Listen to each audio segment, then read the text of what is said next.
Hey out there in Guitar Land. So, I had a little experience today that got me thinking.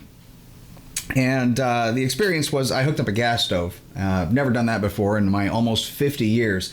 And as terrifying as it really wasn't that big of a deal. You just have to, respect it and take care of it. But, little things like, is it leaking?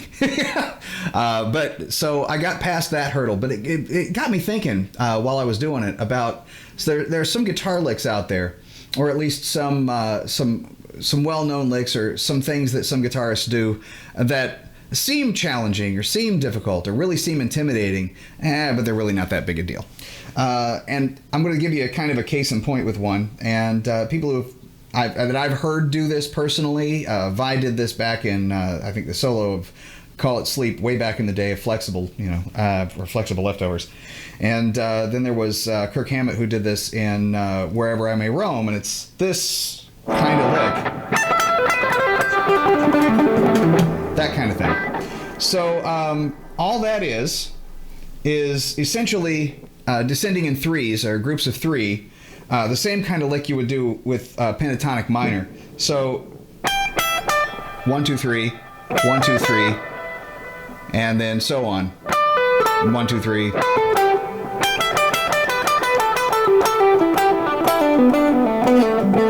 And really, we're doing a lot of pull-offs with that. So.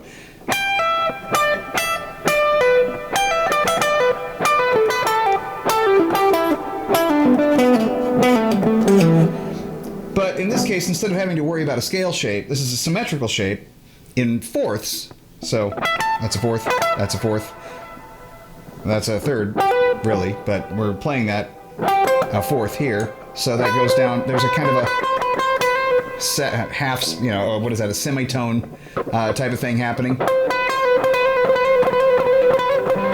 If you wanted to, be kind of nutty with it, but I think variation is the key, So, well, have you heard that? Yeah, well, have you heard it like this? Anyway,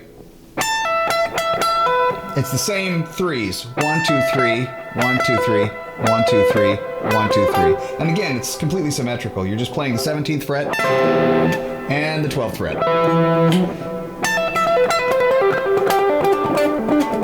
And of course, if you can play it down, descending, try to play it up, ascending as well.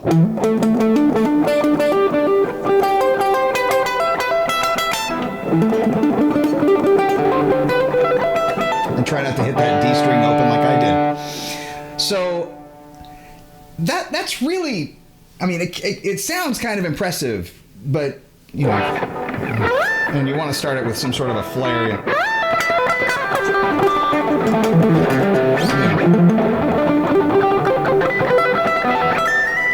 And end it with some sort of a ooh, which is if you think about it, that note choice it ends it in a very weirdly 70s kind of way. But it's not even the 70s. Holst was doing stuff like that, back in the early 1900s. So it's just the 70s caught on to that kind of sound and stuck with it. So I'm talking about like 70s orchestral music. So how do we make that into where it not only sounds challenging, we can make it to where my phone's going off a little bit. How do we make it not only sound challenging, but actually kind of make it challenging so it's, so it becomes a lick that's impressive, that sounds impressive, but actually is. There's lots of different things you can do just to add intentional difficulty and layers of weirdness to it.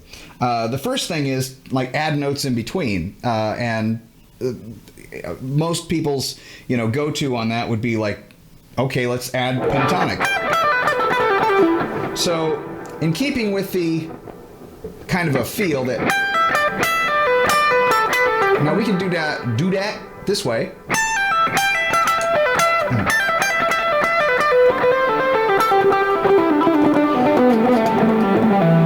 Sure, or we can kind of shorten it up.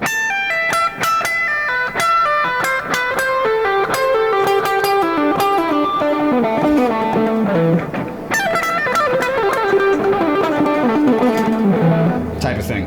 Or the first way.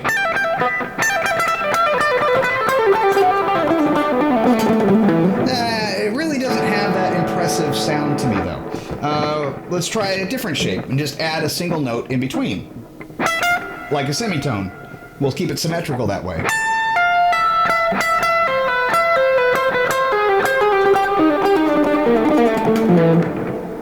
A little more impressive.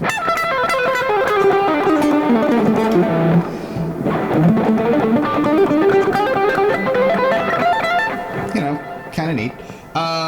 But I think to make it hard, it's not a matter of what your fingers are doing here that's the problem, because this isn't that big of a stretch.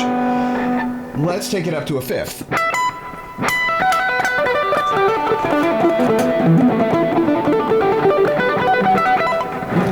It's a little more interesting, but still not that much more challenging. You've just got to maintain that stretch. What I think would be challenging, and as I gave it a quick test run before I started this thing, is adding a note here and keeping this note in also, which means using these two fingers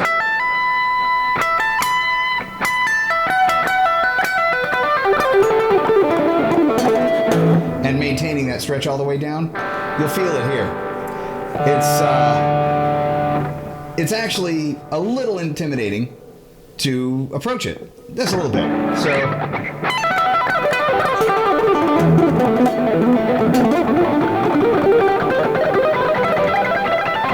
now I'm returning that in fours.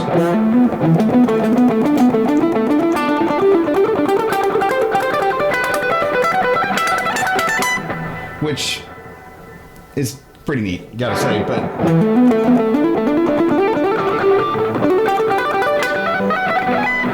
so me doing it with a chicken-picked